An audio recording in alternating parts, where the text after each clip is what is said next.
Hello, welcome.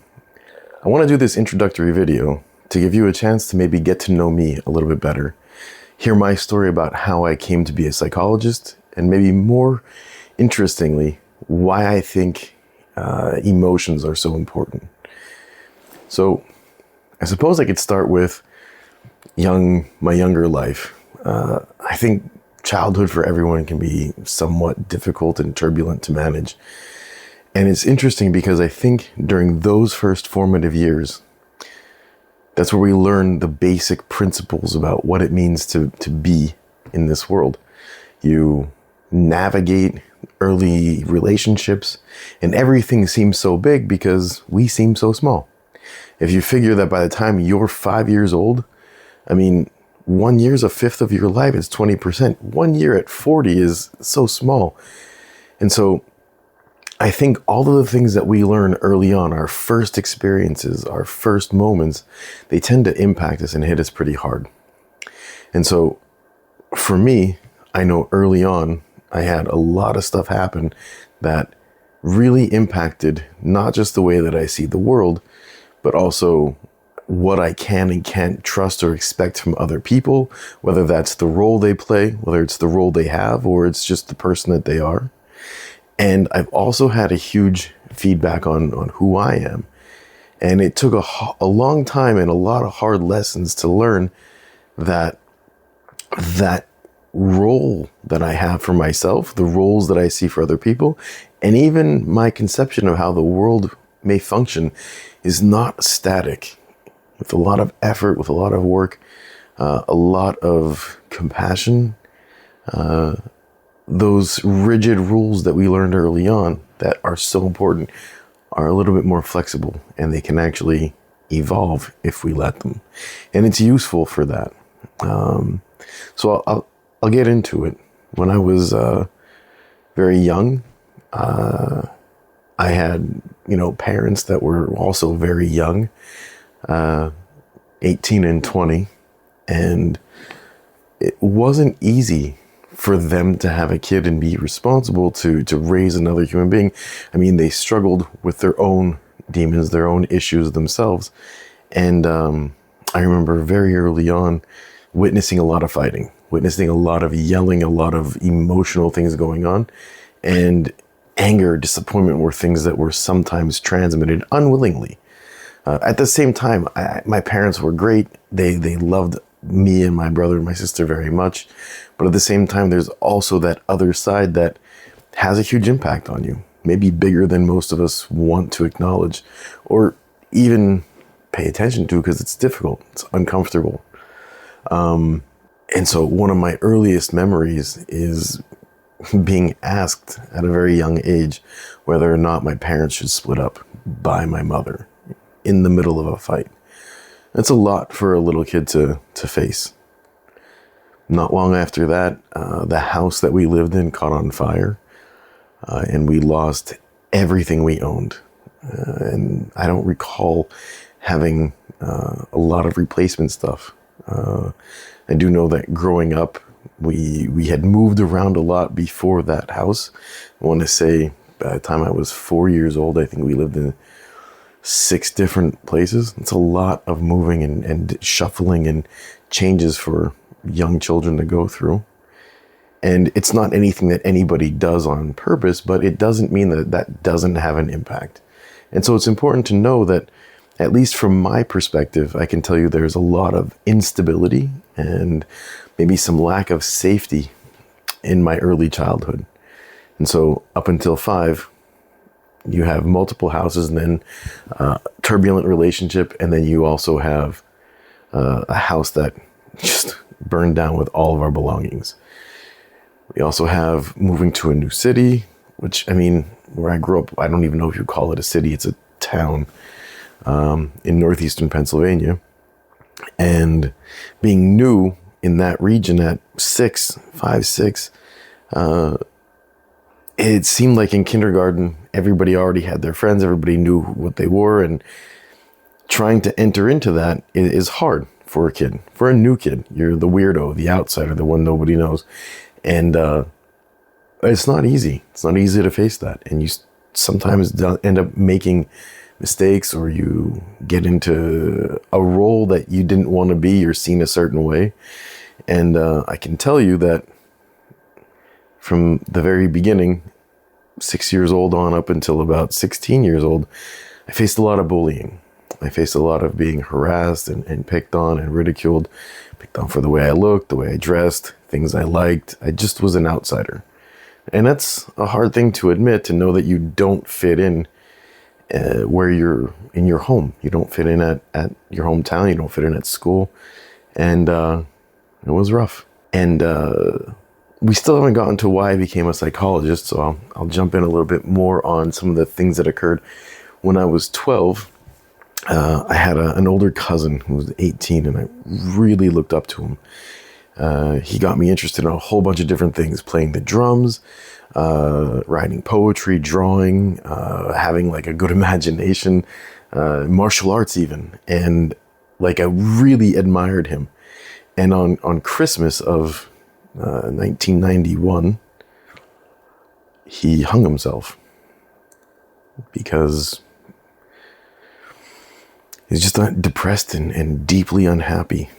And it's a lot for a 12-year-old to have their role model just take their own life. And I remember being hit very hard by that. I remember being, woken up like Christmas night, and just kind of like the whole world is shattered, like nothing mattered anymore. And I kind of remember going through the rest of that school year in a state of shell shock, and I didn't have anybody to talk to. My mom and dad were both completely overwhelmed, and it's not like they weren't available, but they really weren't even capable of being there for themselves in a sense, because they weren't capable of handling it. That was a big thing. And psychologists, therapists weren't things in my region at that time. At least not that I knew of. Not that I had access to. And so that isn't how I treated it. That isn't how I processed the bullying. That isn't how I got over losing my house and all of my belongings. It's martial arts got me over that. At 16, I was attacked in the street by somebody, and I remember just being at the end of my limits. There was just so much anger and hatred and frustration and disappointment and desperation built up inside me that when I got attacked, I just blacked out, and it was a bad fight. And as a result of that, I realized I needed to learn how to control myself. I needed something to help me manage this anger, because it wasn't going anywhere. And so I joined martial arts. I started at a martial arts school in my town. And at that moment, the people there, they weren't like everybody else that I knew. They kind, caring.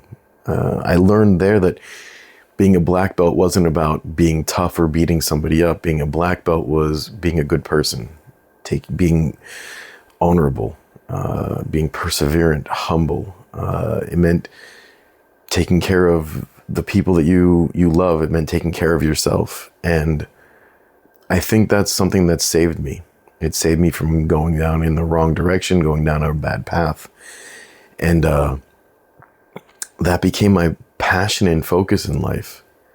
I studied there for years, and then eventually took the school over in my 20s, around 19, 20.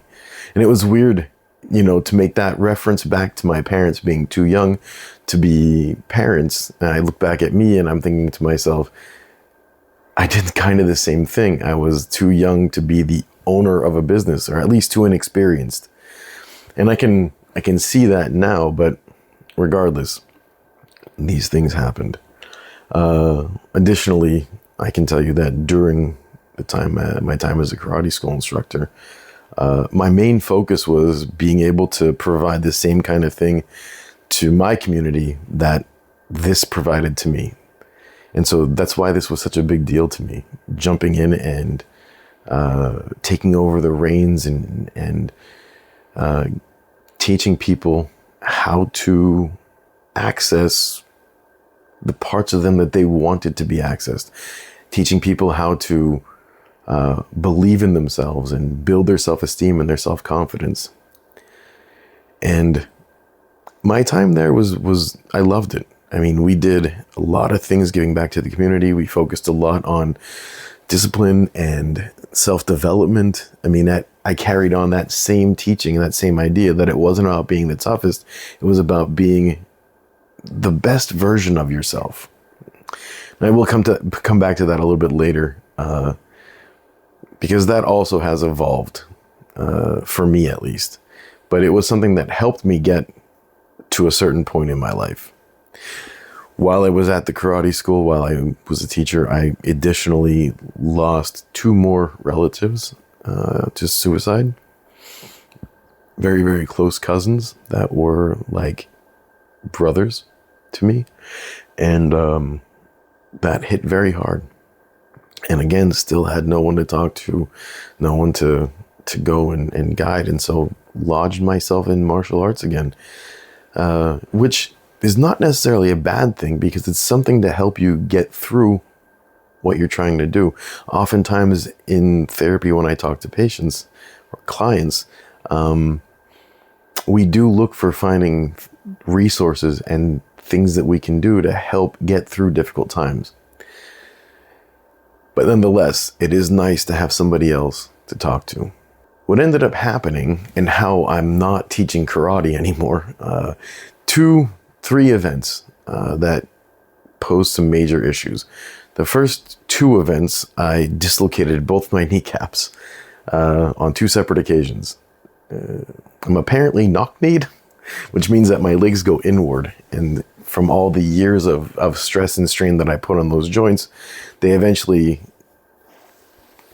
stretched themselves and went to the side. And for anybody who's watching this and knows what healthcare in the United States is like, you believe me when I tell you I put those kneecaps back together myself, because the thought of going to a hospital in an ambulance, no, not happening. And that didn't do wonders for fixing my knees. And I still today have issues with them. I eventually was able, through health insurance, be able to get one knee fixed. The other one is still rough. I struggle with it, but that did pose a huge problem. I still taught martial arts. As a matter of fact, I remember that when I did finally have insurance and I got surgery on the one knee, I had a demonstration team, and we were doing a presentation on, I think it was the Helping Hands or the Cancer Society telethon, where we were raising money to donate. And I was there with a pain medication pump still in my knee, and was doing a demonstration, and I think I broke like 3 cinder blocks or 3 capping blocks on TV. It was a very strange thing, but I'm saying this because I want to build up the idea that not having access to mental health, not having access to a psychologist throughout my life, I can pinpoint some pretty crazy things that I did where I wasn't taking care of my own well-being.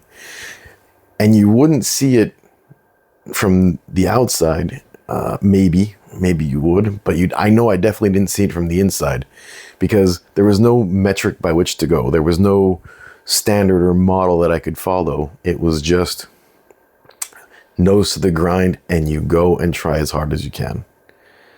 And that impacted me very much and put me in a difficult situation.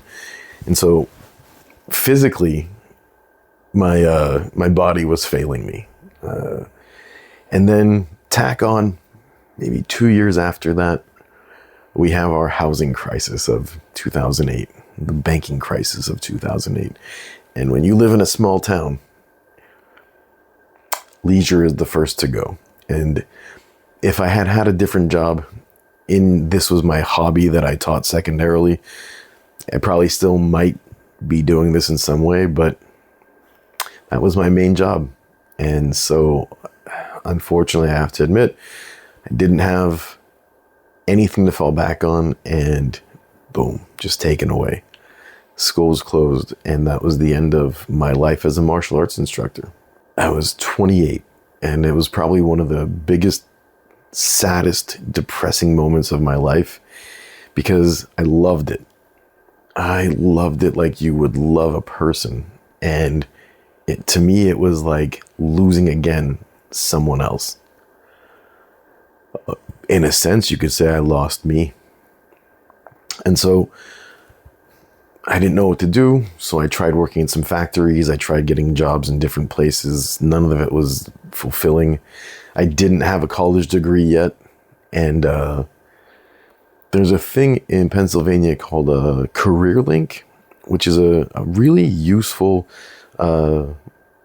platform that helps people who are looking for jobs reorient and learn to find out what they should be interested in doing or what their strengths are. And it was a really useful thing. I'll remember sitting down with the counselor who was there, and she gave me a book to read about like how to find your passion, how to do this. And I remember coming back to her, and for our second meeting, she said, "So did you read through your book?" I said, "I don't have to read through it. I know what my passion is. My passion is teaching martial arts. It's just, if it's not a job you can have, you have to be your own person. I mean, unless maybe if you move to some place where it's like a franchise and you get hired, but that's not something I wanted to do either." And so she said, well, "Why is teaching martial arts so important to you?" And I remember saying to her, because when I was a kid, I was a super angry person. And I had a bad temper, and I didn't know how to control it. And so I joined martial arts to control it.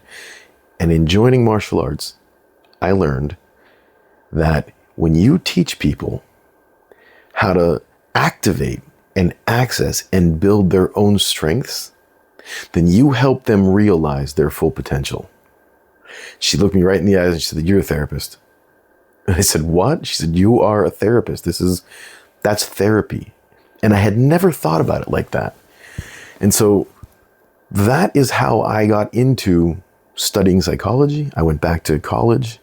I got a job in a group home working with abused and neglected teens. I oversaw different programs that we put together for them. I got a certification in teaching crisis management.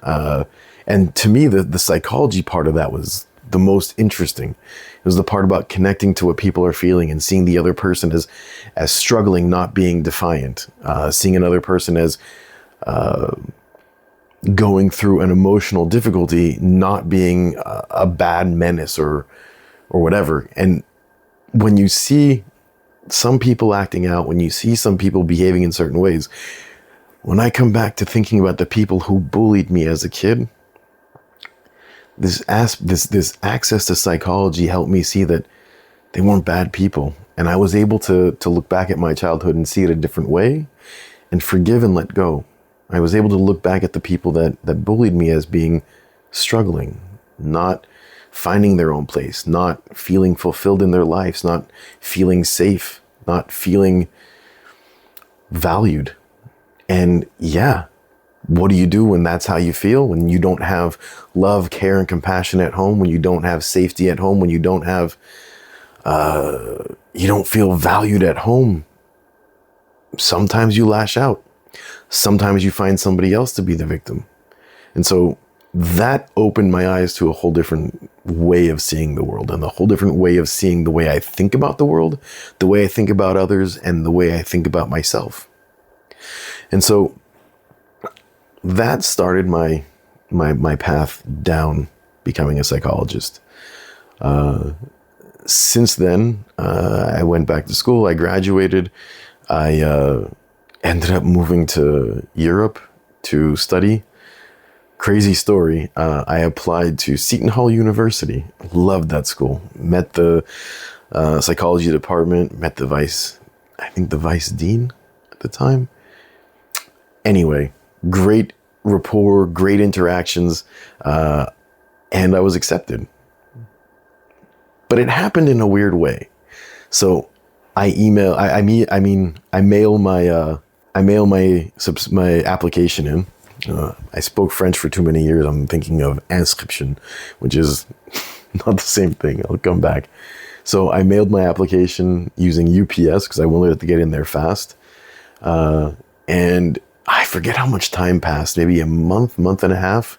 I was still working on my final project for my bachelor's degree at that time. And so I was really dispersed on what I had access to doing. And I didn't get a response within like a month and a half. And so I call and I get on the phone with the vice dean, because I had his card. And I'm telling him that, I don't understand. I haven't heard anything back. Is everything okay? Did you receive my And they said, no, we were surprised that we never got your application because we thought we had such a good interaction. And I said, yeah, I'm surprised what do you mean you didn't get it? I sent it in, and he said, well, we don't have it. So I call UPS. UPS answers, and they say that it was signed for, I think, almost a month and a half ago. I mean, it was delivered really quickly. And so I call back and I tell them, no, this was delivered almost immediately. I don't know what you're talking about. And I don't know why you don't have it. And I tell them the person's name who signed for it. It was just his first name. I'm not going to say it, but this person signed for it. And you could hear the vice dean be like, huh?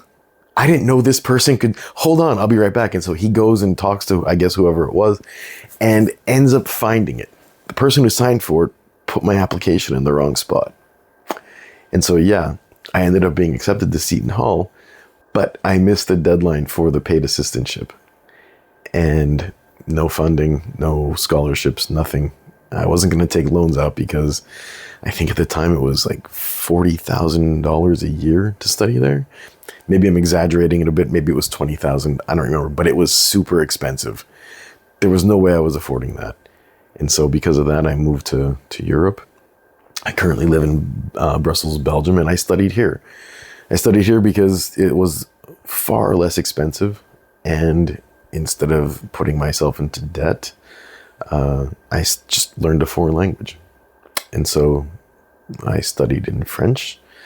I ended up getting 2 master's degrees, so one in psychology, one in neuropsychology, a specialization in trauma and victimization. I also did workshops on CBT. I've done workshops on IFS. I've done workshops on NLP. I've done a whole bunch of different backgrounds and trainings and different approaches, systemic. I'm currently doing one in somatic therapy.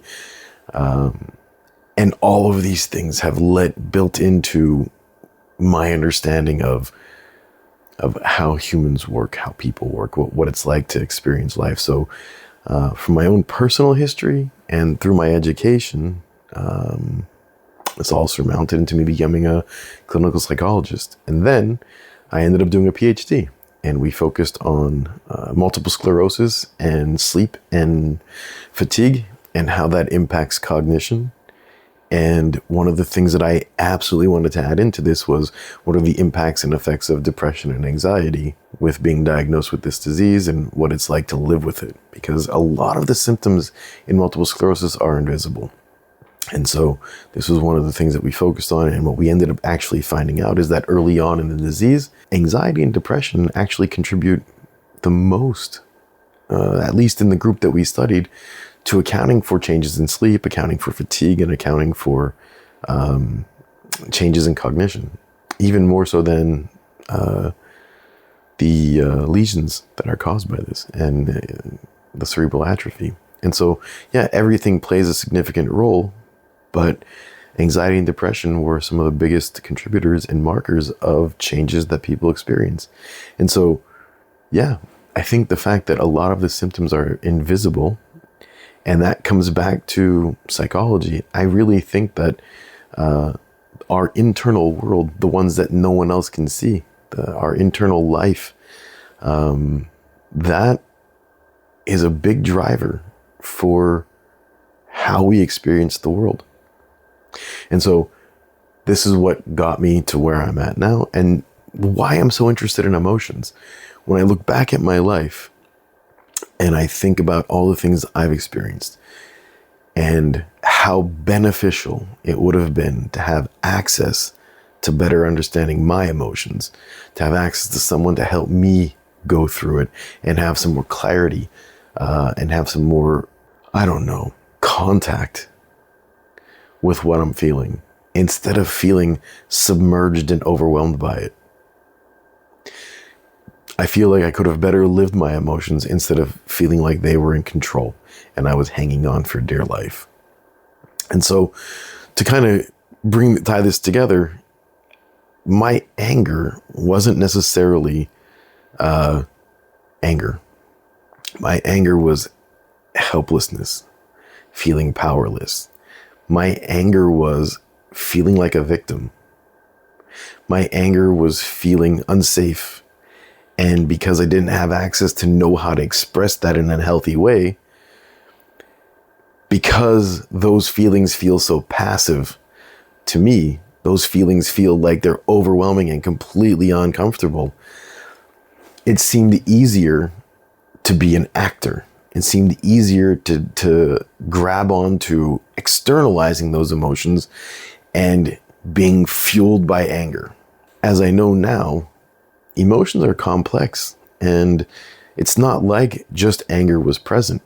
I think when I look back at it, anger was my way of accessing passion for life. Anger was my way of trying to push and motivate myself and pull myself through hard and difficult times. Anger was my way of managing the uncertainty. And so I think when we think about emotions, we stay very much in our heads. We explain and explore the thoughts and loops that go into what we're experiencing in the moment. Because let's face it, nobody ever sits down with us and talks to us about what emotions actually are. Nobody helps us understand who we are. We just figure it out ourselves. We come into this world and we inherit a whole bunch of different things. We inherit beliefs, social structures. We inherit our names, the roles that people had for us. We inherit things we want and don't want. We inherit language. That's not something that, you choose. You just are born into this, and here you go. And so I think the interesting thing also is we're also born into the emotional models and skills that are available to those people who have us, and into those societies and systems that raise us. But again, we are super good detectives when we're young. You watch, you learn, you observe, you try, you test, and then you kind of subconsciously, and maybe sometimes even consciously, establish how you think everything functions. And like I said, in the beginning, when you're young, you develop these rules about how the world is. You develop the rules about how other people's are. And you develop your rules about yourself. And feedback kind of shapes and guides that. And I promise you, the more that you practice, the more that you develop, the more that you explore, and the more that you actually feel and let go of certain stories, you'll start to see that all of those rules were useful and functional for a time, but eventually need to evolve, eventually need to be either put aside, edited, or readapted. The stories that we have are important, but the story is not the same thing as what we feel. The story is what you've used to navigate life. But consider this. If you use your stories, the past, to navigate your way forward, that's like sitting in a car, turning the seat around, looking out the back window and saying, I can predict how to drive my car by knowing the road behind me. It doesn't work that way. It's what we all do until we learn a different way to do it. And so I think my connection to emotions is understanding how they affect us physiologically, understanding what they mean, but going deeper than just the story. going deeper and seeing what that touches in terms of what you believe about the world. And is it true? Is it being reinforced, or is something being violated?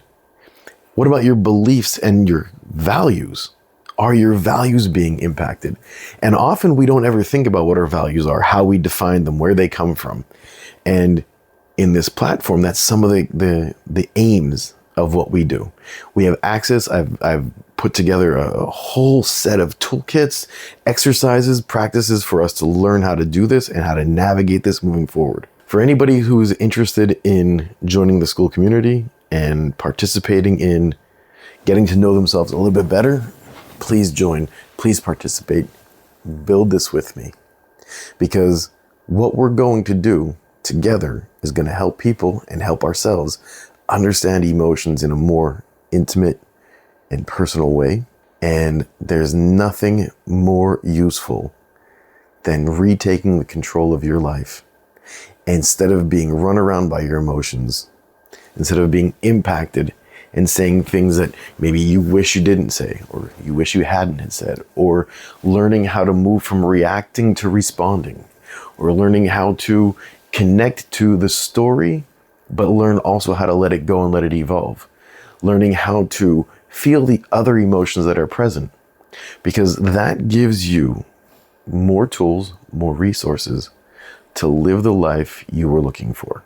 That's the reason why I called our platform, our school community, Unshakeable. Because the idea is that not that you don't have emotions, but that your emotions don't shake you anymore. That it's not avoiding negative experiences, it's living them fully and being in contact with them. This is not, again, about fixing anything. And that's the part that I mentioned earlier about thinking of becoming the better version of yourself. One of the most important things that I've learned is it's about accepting yourself for who you are, as you are. Because if you want to improve, if you want to do things more authentically, then you need to really take a hard look in the mirror. You need to see who you are and where you're at. Because by not doing that, we end up getting stuck in our evolution. We end up getting stuck in the way we can move, learn, and adapt. We don't have any real true flexibility because there's no real true conception of who we are. And so that would probably be the one thing that I would take away from the martial arts was it's not about learning to be the best version of yourself. And I had that wrong when I was teaching. And it's the one thing that I fix now is that whether it's martial arts, therapy, self-development, coaching, yoga, whatever it is, it's not about becoming the best version of yourself. It's about embodying the current version of yourself and moving forward with that. And so that's why I call it Unshakeable, because I don't need us to change. I need us to connect and really just be present with what's there. And once you are, that's the part that gives you the power to move forward in your life in the way that you want to, in the way that is authentic to who you truly are. So I hope that this gives you a better insight into who I am, why I do this work, why this is a passion for me. And I look forward to speaking with anybody and everybody who is joining our community. Please leave comments. Please share your story if you're interested. I'd love to hear it. And I look forward to seeing you on our adventures together in this. Thanks for listening.